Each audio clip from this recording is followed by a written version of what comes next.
लोकांची मानसिकता कशी आहे, आपल्या जवळचा कोण, लांबचा कोण, हे त्यावेळेस म्हणजे आपण एकमेकाला पूरक आहोत आणि आपण एकत्र राहिलो तर. नमस्कार, मी सुधाकर कवडे. परफेक्ट न्यूजमध्ये आपलं सहर्ष स्वागत. सोलापूर जिल्ह्याच्या जिल्हा परिषदेच्या निवडणुकीला आजपासून अर्ज भरायला प्रारंभ झालेला आहे. या निवडणुकीमध्ये पंढरपूर तालुक्याच्या राजकारणात अनेक सुप्त हालचालींना मागच्या 2-4 दिवसामध्ये प्रचंड वेग आलेला आहे. या राजकीय हालचालीमध्ये सोलापूर जिल्ह्यातील महत्त्वाचा घटक मानला जाणारा कैलासवासी यशवंतभाऊ पाटील यांच्यापासून सोलापूर जिल्हा परिषदेच्या राजकारणावरती पकड असलेला कैलासवासी राजूबापू पाटील आणि त्यानंतर आता गणेश पाटील यांचा जो भोसे गट आहे तो या निवडणुकीमध्ये सर्वसाधारण महिलेसाठी राखीव आहे. आणि या गटामधून गणेश पाटील यांची भूमिका काय राहणार आणि एकंदर तालुक्याच्या राजकारणावरती देखील गणेश पाटील गटाचा प्रभाव आहे, त्या संदर्भानं गणेश पाटील यांची भूमिका काय राहणार या संदर्भामध्ये त्यांच्याशी चर्चा करण्यासाठी आपण आज गणेश पाटील यांच्याकडे आलेलो आहोत. या निवडणुकीच्या एकंदरीत युती, आघाडी आणि गटाच्या राजकारणामध्ये गणेश पाटील यांच्या बाबतीत आपण चर्चा करणार आहोत. दादा नमस्कार. नमस्कार. सोलापूर जिल्हा परिषदेच्या निवडणुकांचं बिगुल वाजलेलं आहे. खरं तर सोलापूर जिल्ह्याच्या जिल्हा परिषद आणि त्यापूर्वी असणाऱ्या स्थानिक स्वराज्य संस्थेच्या अस्तित्वात येण्याच्या अगोदर जे जिल्हा लोकल बोर्ड होतं त्या लोकल बोर्डामध्ये आपले पंजोबा कैलासवासी गोपाराव अण्णा पाटील यांनी नेतृत्व केलेलं होतं. त्यानंतर आपले आजोबा कैलासवासी यशवंतभाऊ पाटील यांनी जिल्हा परिषदेचं अध्यक्षपद देखील भूषवलेलं होतं. त्यानंतर आपले पिताश्री कैलासवासी राजूबापू पाटील यांनी जिल्हा परिषदेचं अनेक दिवस नेतृत्व केलं. कृषी व पशुसंवर्धन समितीचे सभापती म्हणून देखील त्यांनी काम बघितलेलं होतं. त्याच्या अगोदर आपल्या आजोबांनी पंचायत समितीचं सभापतीपद भूषवलेलं होतं. आपल्या मातोश्रींनी पंचायत समितीचं सदस्यपद भूषवलेलं आहे. एकंदरीत 1962 सालापासून पंचायत राजच्या अस्तित्वानंतर त्या राजकारणावरती आपल्या घराण्याची पकड मजबूत राहिलेली आम्हाला बघायला मिळालेली आहे. आजच्या परिस्थितीमध्ये या जिल्हा परिषदेच्या निवडणुकीमध्ये पंढरपूर तालुक्याच्या राजकारणाची सध्याची नेमकी परिस्थिती काय आहे? आता या जिल्हा परिषदमध्ये जे पंढरपूर तालुक्यातलं जुनं जाणती सगळे जे नेतृत्व करणारी लोक होती ती लोक कोरोनाच्या कालावधीत आपल्याला बघायला मिळेल. मोठे मालक असतील, बापू असतील, भारतनाना असतील, ही एवढी मातबर लोक आज या ठिकाणी नाहीत. त्यांच्या पश्चात आपण ही जिल्हा परिषदेची निवडणूक लढतोय आणि जिल्हा परिषद निवडणूक जवळपास 8-9 वर्षानंतर आज लागलेली आहे. बरोबर. आणि हे जिल्हा परिषदेची निवडणुकीला आजपासून अर्ज भरायला चालू आहे.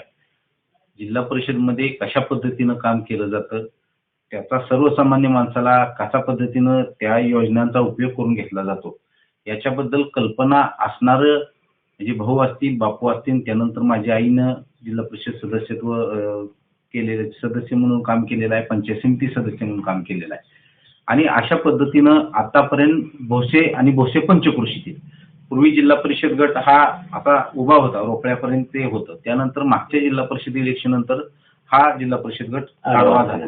आणि हे होत असताना तरी देखील ह्या पंचक्रोशीतील लोकांनी आमच्यावर विश्वास ठेवून भाऊ, बापू आणि त्यानंतर आई, आता मागच्या जिल्हा परिषदला ही जागा राखीव झालेली होती, तिथं अतुल खरात नौखा उमेदवार दिलेला होता आणि बापूंवर विश्वास ठेवून त्याला निवडून द्यायची भूमिका इथल्या मतदार बंधू भगिनींनी पार पाडलेली होती. आणि त्या दृष्टिकोनातून जितकं काम ग्रामपंचायत लेवलवर, पंचायत समिती लेवलवर आणि जिल्हा परिषद लेवलवर आपल्याला करता येईल तितकं काम आपण या ठिकाणी केलेलं आहे.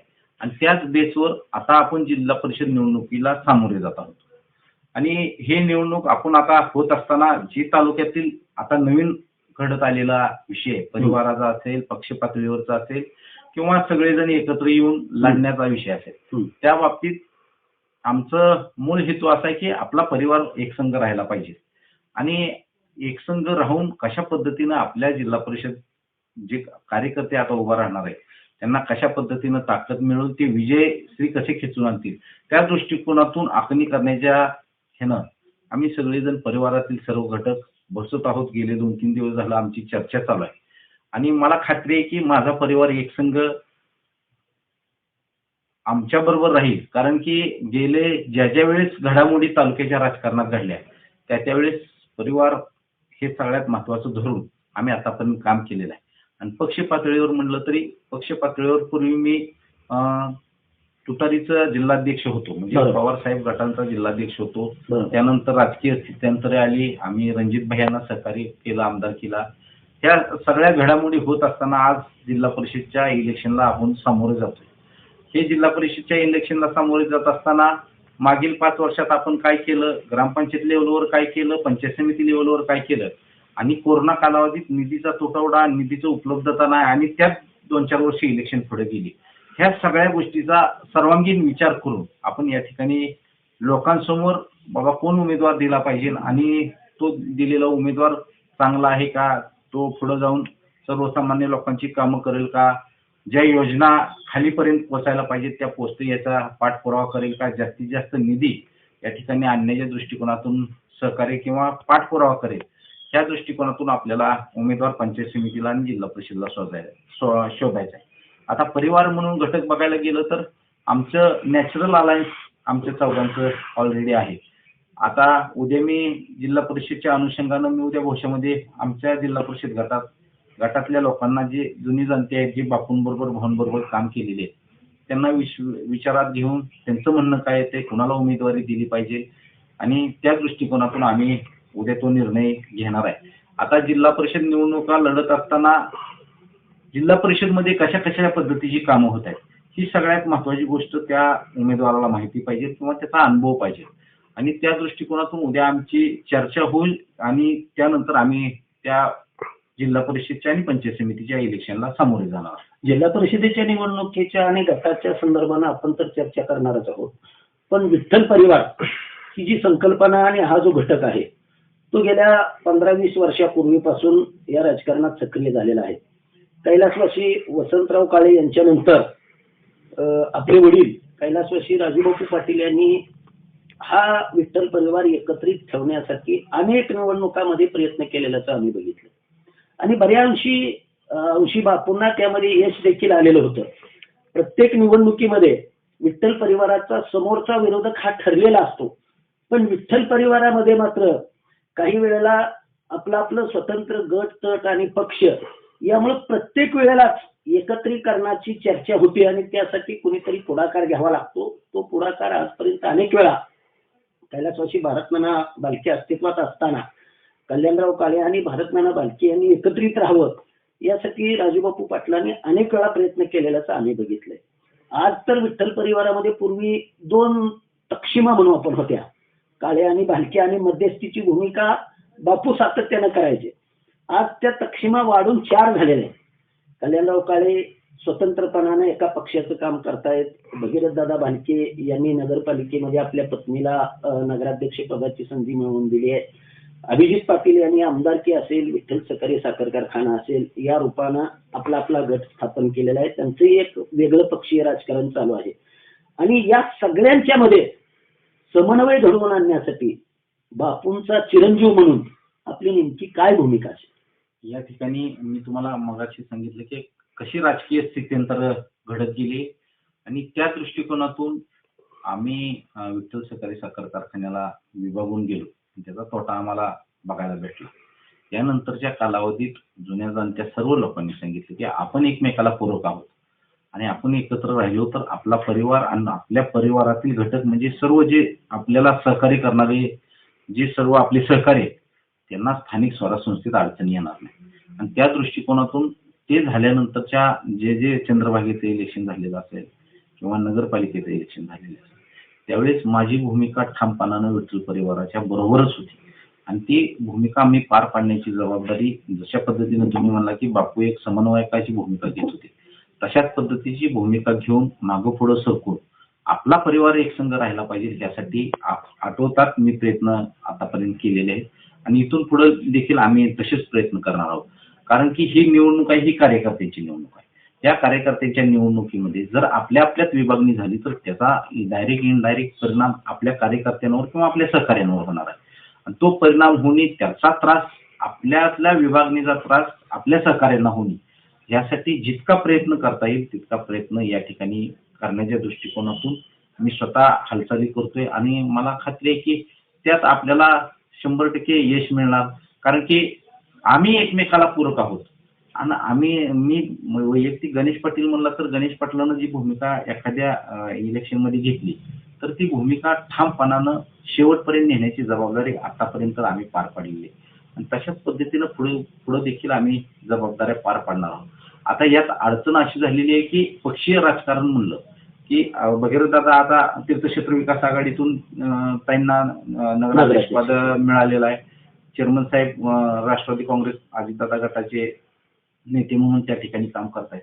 आपण हे करत असताना एक सुवर्ण मध्य काढून आपल्यात विभागणीचा फायदा समोरच्याला होऊ नये या दृष्टिकोनातून आम्ही सध्याला वाटचाल करतोय आणि ह्या इलेक्शनला सामोरे जात असताना गेल्या तुम्ही ज्या पद्धतीनं सांगितलं की तुम्ही म्हणजे माझ्या गोपाळराव अण्णापासून भाऊ बापू तेव्हापासूनच तुम्ही काम करताय किंवा गटाचं हे करतोय तर गटाचं हा एक परिवार म्हणून आम्ही या ठिकाणी कायम काम करत आलेलो आहे आणि लोकांचा विश्वास संपादन आमच्या मागच्या पिढीने केलेला आणि तशाच पद्धतीचा विश्वास संपादन करण्याच्या दृष्टिकोनातून आम्ही गेले 5 वर्ष ग्रामपंचायतीच्या माध्यमातून असेल मी ग्रामपंचायतीचा सरपंच होतो आणि माझी ग्रामपंचायत देशाच्या पारितोषिकासाठी नॉमिनेटेड झालेली ग्रामपंचायत.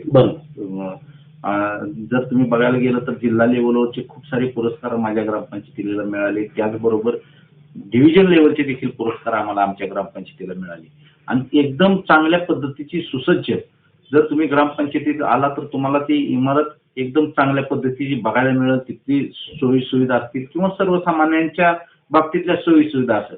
मी एक त्या दृष्टिकोनातून आपण एक आयडॉल तयार केला की मी ग्रामपंचायतीचा सरपंच असताना आपण इतक्या चांगल्या पद्धतीनं काम करू शकतो.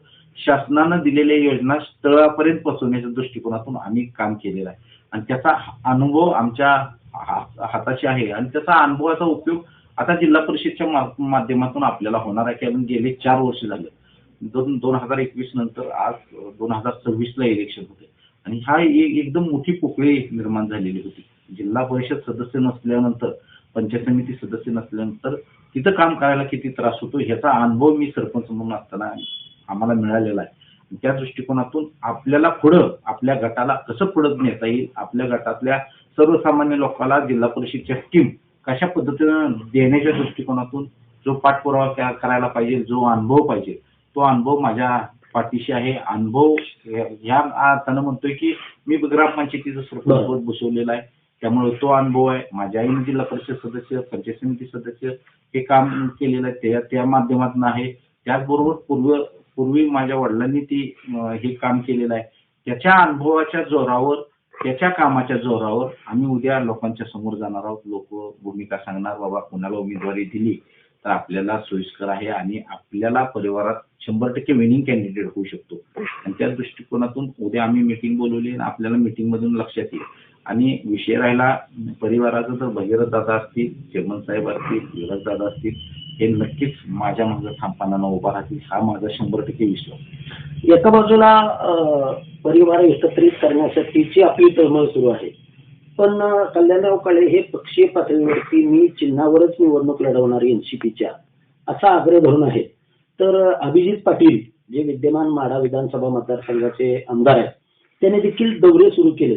परिवार एकत्र करण्याची भाषा सगळ्याच नेते मंडळींच्याकडून आम्हाला ऐकायला मिळते परंतु त्या बाबतीत सक्रिय प्रयत्न 2 पावलं मागं सरकण्याची तुम्ही जी भूमिका घेतली ती भूमिका घेऊन या नेते मंडळींच्याकडून प्रयत्न होतानाच आपल्याला दिसतंय का प्रत्यक्ष? या ठिकाणी ज्यावेळेस तुम्ही जो मुद्दा मांडला आपण नगरपालिकेला तो प्रयोग केला त्यात बऱ्यापैकी सगळ्याच नेते मंडळींनी होकार दिला.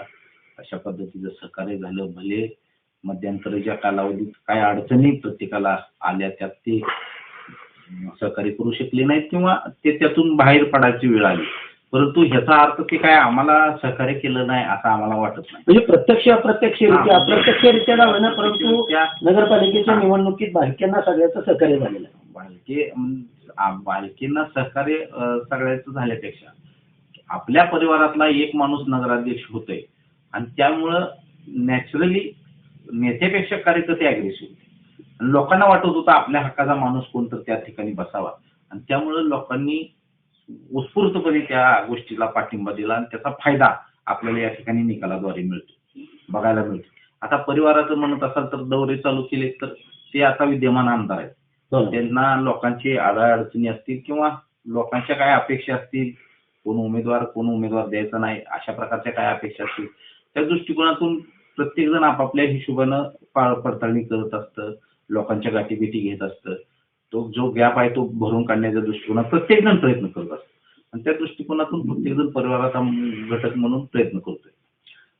दादा, लोकल बोर्डामध्ये गोपाळराव अण्णा पाटील, त्यानंतर जिल्हा परिषदेच्या अध्यक्षपदापासून जिल्हा पंचायत राज व्यवस्थेमधलं सर्वोच्च पद जे जिल्हा परिषदेचं अध्यक्षपद आहे ते आपल्या आजोबा वैकुंठवासी यशवंतराव पाटलांनी पद भूषवलेलं आहे. त्यांची सुरुवात देखील ग्रामपंचायतीच्या सरपंच पदापासून सुरू झालेली होती. आपल्या पिताश्रींची सुरुवात सरपंच पदापासून ते जिल्हा परिषदेच्या कृषी पशुसंवर्धन सभापतीपर्यंत झालेली होती. एकंदरीत यशवंतराव चव्हाण साहेबांचा जो पंचायत राजचा मूळचा हेतू होता की ग्रामीण भागातील लोकांचा सहभाग राजकारणामध्ये सक्रियपणानं वाढला पाहिजे, त्या हेतून पंचायत राजची निर्मिती झाली. आणि मला वाटतं सोलापूर जिल्ह्यामध्ये आपलं असं एकमेव घराणं असावं की 4 पिढ्या जिल्हा परिषदेच्या सरपंच पदापासून सुरुवात करून जिल्हा परिषदेच्या सर्वोच्च ग्रामपंचायतीच्या सरपंच पदापासून सुरुवात करून जिल्हा परिषदेच्या सर्वोच्च पदापर्यंत आपण कामकाज केलेलं आहे. फार मोठा अनुभव आपल्या घराला या सगळ्या परिस्थितीमध्ये असताना आपल्याला दिसतोय. जिल्हा परिषदेच्या निवडणुकीमध्ये बोसे गट ज्या ज्या वेळेला जसा असेल तशा परिस्थितीमध्ये, कधी गटरचना बदलली असेल, अनेक वेळा तीच राहिली असेल, ज्या ज्या वेळेला आरक्षणाचा विषय आला त्या त्या वेळेला देखील इथं जे उमेदवार म्हणून जे निवडून आलेले होते, यापूर्वी बाळासाहेब माळे असतील, तुम्ही आता उल्लेख केला ते अतुल खरात असतील, ही लोक देखील आपल्या नेतृत्वाखालीच त्यांनी या निवडणुका लढवून विजय संपादन केलेलं होतं. ते अपवाद वगळलं तर एकंदरीत सगळ्या निवडणुकांमध्ये आपल्या कुटुंबाच्या सदस्यांनी लोकसेवेचा वारसा जपलेला आहे. आजची बोशीची जी परिस्थिती आहे गटरचना बदलल्यानंतरची, त्यामध्ये आपली भूमिका नेमकी काय असेल? आता गटरचना जरी बदललेली असली तरी भोसे, शेवटे, नेमतवाडी, सुगाव ही 4 गावं पूर्वीपासून भोसेत होती. बरोबर. आणि अतुल खरातच्या वेळेस वाढ फक्त असा आडवा झाल्यानंतर खेडं, फळं,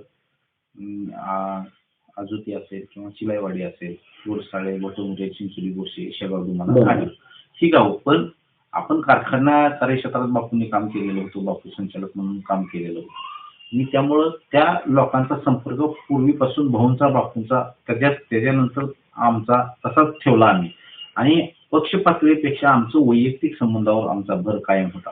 आणि ज्यावेळेस आपण एखाद्या पदावर जाऊन बसतो, म्हणजे मी समजा ग्रामपंचायतीचा सरपंच म्हणून जाऊन गेलो तर मी त्या राजधर्म पाळला पाहिजे. 5 वर्ष ज्यावेळेस कोणीही आला तर त्यानं मला विरोध केलाय किंवा त्यानं मला काम मदत केली नाही असा हेतू ठेवणं हे संयुक्तिक दिसत नाही. आणि त्या दृष्टिकोनातून गेले 5 वर्ष, म्हणजे मी पहिल्यांदा डेप्युटी सरपंच 2015ला झालो.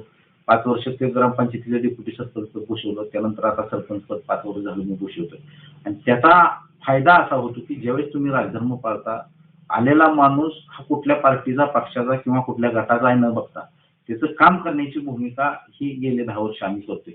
आणि त्याच्याच जोरावर आम्ही लोकांसमोर जातोय. सर्वसामान्यांची जी कुठली कामं असतील ती कामं पूर्ण करण्याच्या दृष्टिकोनातून आम्ही कायम प्रयत्नशील या ठिकाणी दिसलेलं आहे तुम्हाला किंवा बघायला मिळालेलं आहे. गाव पातळीवर असेल तर मी भोशी ग्रामपंचायत जवळपास 10,000च्या पुढे लोकसंख्या असलेली आहे, 7,000च्या पुढे मतदान आहे. परंतु जे गावाचा ढाचा आहे, जो तयार केलेली जी नीतिमत्तेने किंवा परंपरा आहे